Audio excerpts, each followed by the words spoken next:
नमस्कार, आपके साथ मैं हूं सुखवीर। आप देख रहे हैं आपका अपना न्यूज चैनल भिवानी हालचाल। सबसे पहले एक नजर आज की न्यूज हेडलाइंस पर।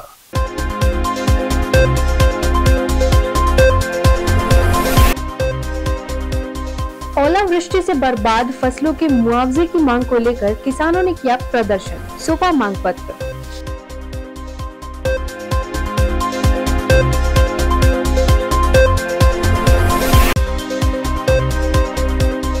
आईएमए ने सरकार को दिया 15 मार्च से आयुष्मान और चिरायु स्कीम का काम बंद करने का नोटिस।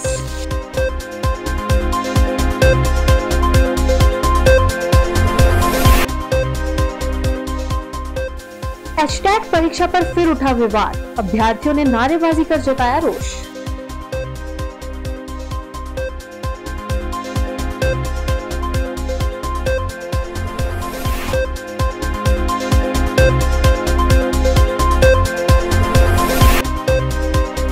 शिव जयंती कार्यक्रम में बीके विजय दीदी ने बताए भगवान शिव के गुण रहस्य।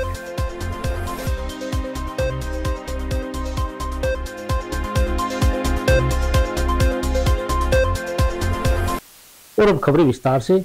भारत का किसान किसी न किसी रूप में प्राकृतिक आपदाओं को झेलता रहा है। हाल ही में ओलावृष्टि के कारण नुकसान की भरपाई की मांग को लेकर मानेरू, मधमाधवी, धारेड़ू, कितलाना व गोरीपुर आदि के किसान उपायुक्त से मिलने लघु सचिवालय पहुंचे।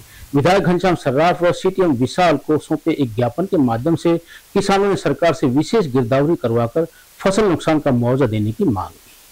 जिले के कई गांवों में हाल ही में हुई ओलावृष्टि ने किसानों की सरसों, गेहूं व अन्य फसलों को बर्बाद कर दिया है। पीड़ित किसानों ने बताया कि गांव मानहेरू, मधमाधवी, धारेड़ू, गोरीपुर, कितलाना, नांगड़, उमरावत व आसपास के गांव की फसलें पूरी तरह से बर्बाद हो गई हैं। इन गांवों के किसान अपने बर्बाद पौधों को लेकर उपायुक्त से मिलने आए थे, परंतु उपायुक्त की अनुपस्थिति में नगराधीश ने किसानों की बात सुनी और किसानों को विशेष गिरदावरी करने का आश्वासन दिया। किसानों ने हरियाणा सरकार से मुआवजे के रूप में 50,000 रुपए प्रति एकड़ देने की मांग। उन्होंने कहा कि पिछले वर्ष जनवरी 2023 में पाले, बेमौसमी बारिश व ओलों ने रबी फसल को बर्बाद कर दिया था। राजस्व विभाग ने भिवानी जिले का 300 करोड़ रुपए नुकसान दिखाया था, परंतु सरकार ने केवल 11 करोड़ रुपए का भुगतान किया था। वहीं भिवानी के सीटीएम विशाल एवं विधायक घनश्याम सर्राफ ने किसानों को विशेष गिरदावरी करवाने व न्यायोचित मुआवजा दिए जाने का आश्वासन भी दिया। में डीसी साहब के माध्यम से मुख्यमंत्री जी को ज्ञापन देने आए हैं। 2 तारीख को जो ओलावृष्टि से किसान की संपूर्ण फसल खराब हो गई है, पकी पकाई फसल थी, जिसमें गोरीपुर, कितलाना, अजीतपुर, मानेरू के जो गांव हैं, इनमें धारेड़ू और मतलब लगभग भिवानी के लगभग गांव की फसल पूर्णतः खराब हो गई है। 100% की 100% फसल खराब है।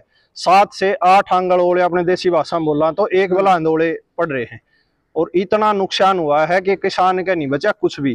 तो हमारी आपके माध्यम से, आपके चैनल के माध्यम से सरकार से ये अपील है कि 2 लाख रुपए प्रति एकड़ किसान को मुआवजा देकर उसके जीवन को बचाने का काम सरकार करे। विभिन्न गांवों में जो ओलावृष्टि हुई है, बर्फबारी हुई है, उसको लेके हम माननीय उपायुक्त महोदय, डिप्टी उपायुक्त महोदय से बात कर रहे हैं और इनके माध्यम से हमने सबके ज्ञापन भी दिलाए हैं और जो भी यहाँ पे आया है उसको मिलवाने का काम भी किया है। कोई भी अपनी समस्या को बताए, उन सब का इस बात का एक आग्रह है कि उन गांवों में तत्काल प्रभाव से गिरदावरी होगी और गिरदावरी के बाद जो भी रिपोर्टें आएंगी उनको हम सरकार के समक्ष ले जाने का काम करेंगे और जल्दी इनको मुआवजा दिलाया जाएगा। आयुष्मान व चिरायु स्कीम के तहत मरीजों का इलाज पर सरकार द्वारा बिलों में कटौती व भुगतान में देरी होने पर निजी अस्पताल संचालकों में भारी रोष है। भिवानी के चिकित्सक डॉक्टर राज मेहता व डॉक्टर त्रिलोकी गुप्ता ने बताया कि उनकी मांगे नहीं मानने पर आईएमए ने सरकार को 15 मार्च से आयुष्मान व चिरायु स्कीम के तहत मरीजों का इलाज न करने का नोटिस दिया है। आईएमए ने सरकार से नए पैकेज रेट को तुरंत प्रभाव से लागू करने व मरीजों के डिस्चार्ज होने के बाद 15 दिनों में बिलों के भुगतान की मांग की है। आयुष्मान भारत योजना को लेकर प्राइवेट अस्पतालों के डॉक्टरों में रोष है। आईएएम भिवानी जिले के जिला सचिव डॉक्टर राज मेहता ने बताया कि प्रधानमंत्री नरेंद्र मोदी ने देश को सितंबर 2018 में आयुष्मान भारत नामक एक अभूतपूर्व योजना समर्पित की थी। उसी वर्ष हरियाणा ने भी इस योजना को अपना लिया था। अब हरियाणा सरकार ने चिरायु कार्ड भी बना दिए हैं, जिसका लाभ और अधिक मरीजों को होगा। लेकिन दुख की बात है कि प्राइवेट अस्पताल आयुष्मान भारत योजना में लगभग लागत पर ही काम कर रहे हैं और उन्हें समय पर भुगतान करने में सरकार असमर्थ है। कॉन्ट्रैक्ट के हिसाब से भुगतान 15 दिन में हो जाना चाहिए, अन्यथा उस पर ब्याज दिया जाना चाहिए। हालत यह है कि ब्याज तो दूर बल्कि लागत भी महीनों तक नहीं मिलती। हरियाणा सरकार ने इस समस्या के निदान हेतु तुरंत कोई ठोस कदम नहीं उठाए तो मजबूरन सभी आयुष्मान अस्पतालों को अपनी सेवाएं स्थगित करनी पड़ेंगी। उन्होंने बताया कि हरियाणा के डॉक्टरों का डेलीगेशन IMA हरियाणा के नेतृत्व में कई बार आयुष्मान से जुड़े हुए मुख्यमंत्री और अधिकारियों से मिल चुका है और उनको अपनी समस्याओं के बारे में अवगत करवाया है। काफी समय बीत जाने के बाद भी कोई सकारात्मक कार्यवाही नहीं हुई है। डॉक्टर त्रिलोक ने कहा कि अगर सरकार द्वारा इन समस्याओं का तुरंत समाधान नहीं निकाला गया तो मजबूरन पूरे हरियाणा में आयुष्मान मरीजों का इलाज स्थगित करना पड़ेगा। आयुष्मान स्कीम जो हरियाणा सरकार और केंद्र सरकार की चल रही है पहले से, इस स्कीम के अंदर 2-3 तरह की मेन दिक्कतें आ रही थी, जिसके कारण जो आयुष्मान एम्पैनल्ड हॉस्पिटल्स हैं उन्होंने IMA के साथ मिलकर फैसला लिया कि जो गलत चीज़ें हो रही हैं उनके बारे में हम आवाज़ उठाएं और सरकार तक अपनी आवाज़ पहुंचाएं। तो सबसे पहला इसमें पॉइंट था कि जो पैकेजेस हैं इसके अंदर, क्योंकि केस टू केस बेस पे चेंज होते रहते हैं, तो उसमें देखा गया कि वो पैकेज काफ़ी पुराने हो चुके हैं अब, और उनके जो रेट हैं वो आज की डेट में वायबल नहीं है, उनसे काम नहीं चल सकता है हॉस्पिटल का। तो इसीलिए पैकेज रेट रिवाइज करने और नए पैकेज रेट जो है जल्दी से जल्दी लागू किए जाएं, ऐसी उनकी पहली मांग है। दूसरा, जो आयुष्मान पैकेजेस का जो पहले का बकाया है वो काफ़ी लंबे समय से बकाया है। हालांकि जो इनके टर्म्स एंड कंडीशंस थे उसमें लिखा हुआ है कि 15 दिन के अंदर इसकी पेमेंट कर दी जाएगी, परंतु कई बार कई महीनों तक जो है इनकी पेमेंट नहीं हो रही है और काफ़ी बकाया हो गया है, जो कि हॉस्पिटल जो खासतौर पे छोटे हॉस्पिटल्स हैं, इंडिविजुअल हॉस्पिटल्स हैं, उनके अंदर वायबल नहीं है कि वो कितने महीनों का करोड़ों रुपए बकाया अपनी तरफ लेके बैठे रहे। तीसरा जो इसमें सबसे इम्पोर्टेंट चीज़ है, डिडक्शंस। तो जो भी एक बार पेशेंट एडमिट हुआ उसके लिए सपोज एक पैकेज है कोई 20,000 का, 30,000 का, परंतु जब उसकी पेमेंट होने की बारी आती है अप्रूवल के बाद, तो पेमेंट करते वक्त कई बार तो बिना अच्छे से कारण समझाए ही उसके पैकेज के रेट से काफ़ी कम, इवन कई डॉक्टर्स का हमने देखा 80% तक की कटौती कर रखी है उसमें। तो ये बिना कारण समझाए और बिना किसी वाजिब कारण के यदि 80% तक की कटौती कर देंगे जो पैकेज पहले सरकार ने खुद ही फिक्स किए हैं, तो कहीं ना कहीं ये हरासमेंट के जैसा ही लगता है। तो इसीलिए ये सही नहीं है इस तरह से बिहेव करना, और जो भी लोगों को पैकेज डिसाइड करने के लिए बिठाया गया है और फाइनल अप्रूवल के लिए बिठाया गया, उन्हें देखना चाहिए कि ऐसे अननेसेसरी कटौतियां ना करें उसके अंदर और समय पे पेमेंट कराएं। मैं डॉक्टर त्रिलोकी गुप्ता भिवानी से सर्जन हूँ और 35 साल से भिवानी में सेवा दे रहा हूँ। 2018 में हमारे यशस्वी प्रधानमंत्री श्री नरेंद्र मोदी जी ने जो एक आयुष्मान योजना गरीबों के लिए शुरू की थी, जिनकी आय सालाना 1,80,000 से कम थी, उनको फ्री में जो है आयुष्मान कार्ड्स वितरित किए गए थे, जिससे 5 लाख पर फैमिली उनका जो है इलाज फ्री में होना था। और इस स्कीम को जो है हरियाणा गवर्नमेंट ने 2018 में लागू किया और IMA के डॉक्टर्स ने बहुत खुशी से इसको अपनाया। हालांकि इसमें जो रेट्स दिए गए हैं ऑपरेशंस के या इलाज के, वो बहुत ही निम्न रेट हैं और उस पर भी इलाज करने में हमें कोई परेशानी नहीं थी। लेकिन अब पिछले 2 साल से हरियाणा सरकार जो है हमारे जो है जो ऑपरेशंस के या मरीजों के इलाज के पैसे देने में असमर्थ है। 2-3 महीने से 3-3 महीने की पेमेंट पेंडिंग रहती हैं, जबकि MOU में ये दर्शाया गया था कि 15 दिन के अंदर डिस्चार्ज के 15 दिन के अंदर पेमेंट आ जाएगी, लेकिन वो 3-3 महीने तक पेमेंट नहीं आती, जिससे हमारा जो है सारा अर्थव्यवस्था गड़बड़ा जाती है। और निर्णय लेने का सर आगे तो निर्णय ये लिया गया IMA हरियाणा ने कि 1 मार्च से हम अब जो एक चिरायु योजना शुरू की है, जिसमें 3,000 से 5,000 रुपये लेकर हर एक व्यक्ति का बीमा किया जा रहा है हरियाणा सरकार द्वारा, उसको तो 1 मार्च से IMA ने बंद कर दिया है। इसको एंटरटेन करना। लेकिन जो आयुष्मान 1,80,000 से नीचे वाले वर्ग के लोगों का इलाज हम 15 मार्च तक करेंगे। अगर 15 मार्च तक हमारी मांगें नहीं पूरी की गई तो 15 मार्च से वो भी बंद कर दिया जाएगा। वर्ष 2023 में हरियाणा विद्यालय शिक्षा बोर्ड द्वारा संचालित एस्टेट परीक्षा में बोर्ड द्वारा घोषित पाठ्यक्रम से बाहर लैंग्वेज के पेपर्स देने से नाराज अभ्यर्थियों ने बोर्ड प्रशासन के खिलाफ जमकर नारेबाजी की।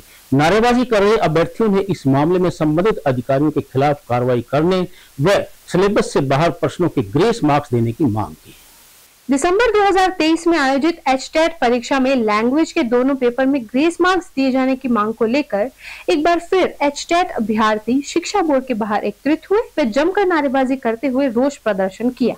वहीं अभ्यर्थियों का कहना है कि हरियाणा शिक्षा बोर्ड ने एचटेट का जो सिलेबस जारी किया था वह सीटेट सिलेबस का कॉपी था।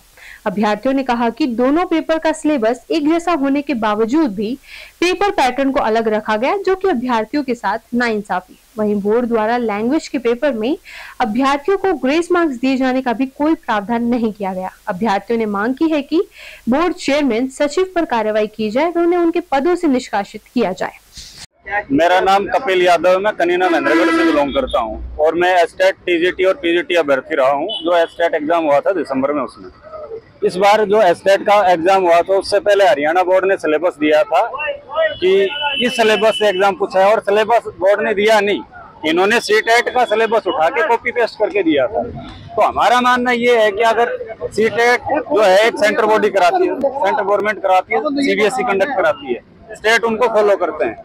और जब इन्होंने सीटेट का सिलेबस अगर कॉपी किया है तो पेपर का पैटर्न भी इनका सीटेट वाला ही होना चाहिए था।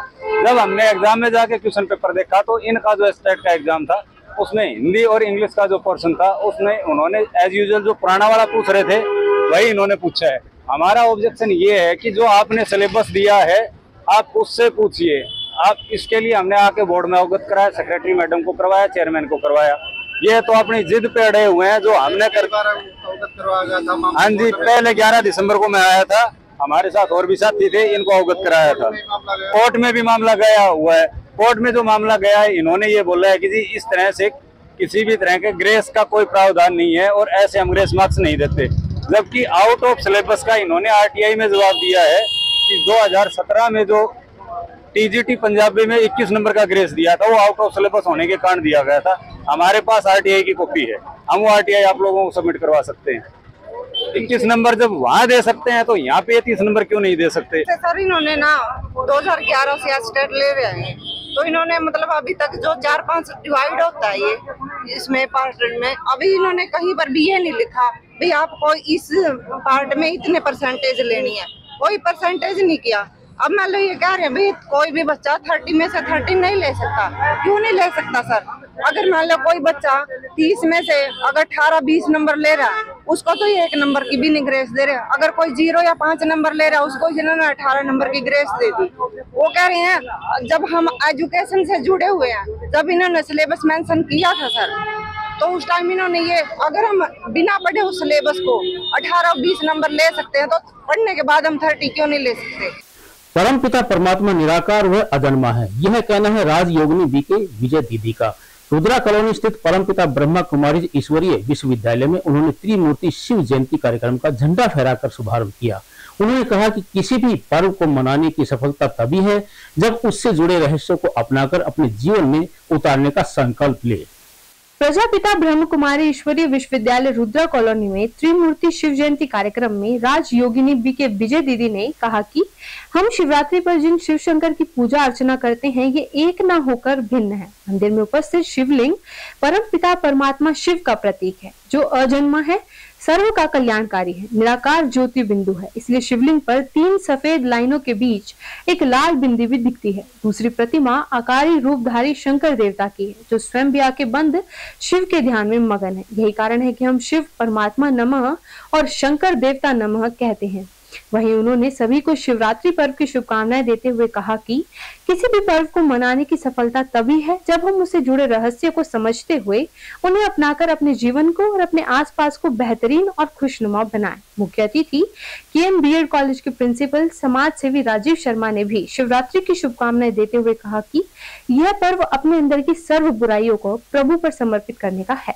शिव जयंती पर, जो कि निराकार परमपिता परमात्मा की जयंती हम आज मना रहे हैं, वो परमात्मा निराकार है, अशरीरी है, अजन्मा है, अभोक्ता है।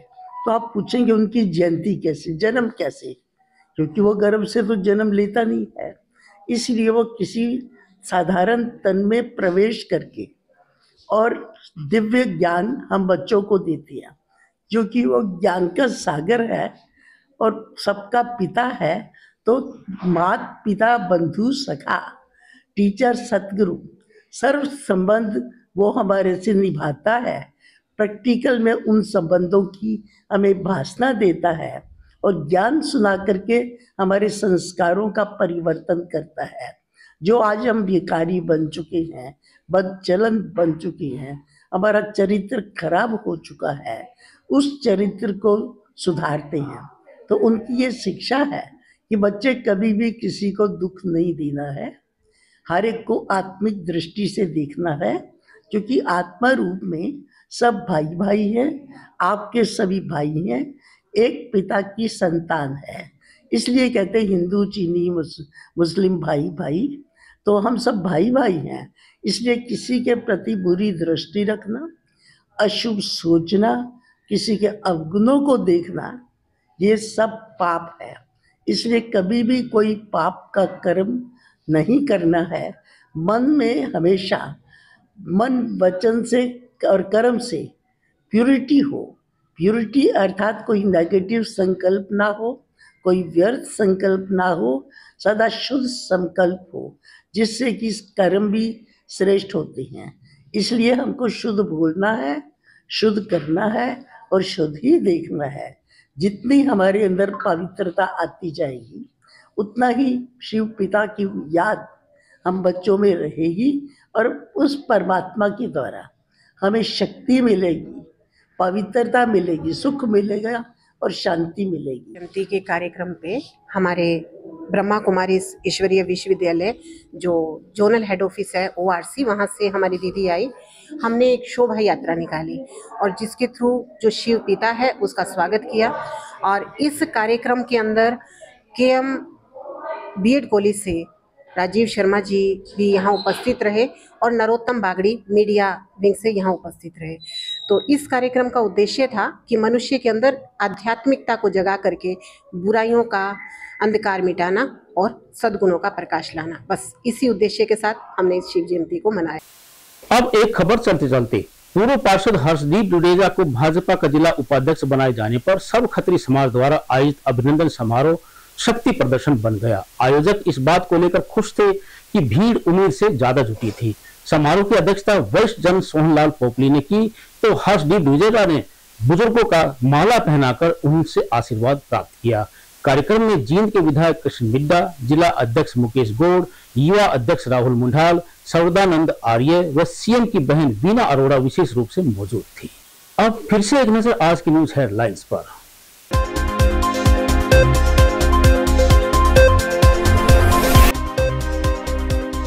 ओलावृष्टि से बर्बाद फसलों के मुआवजे की मांग को लेकर किसानों ने किया प्रदर्शन, सौंपा मांग पत्र।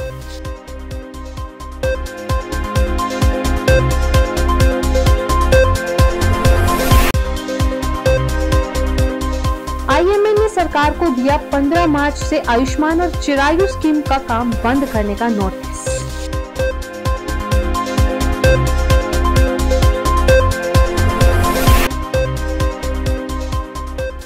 एचटेट परीक्षा पर फिर उठा विवाद, अभ्यर्थियों ने नारेबाजी कर जताया रोष।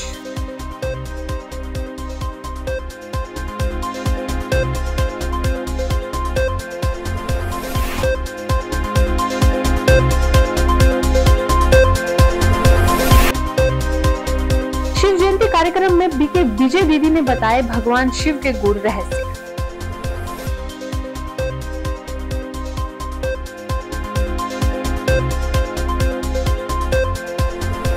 मुझे दीजिए इजाजत। देखते रहिए आपका अपना चैनल भिवानी हलचल।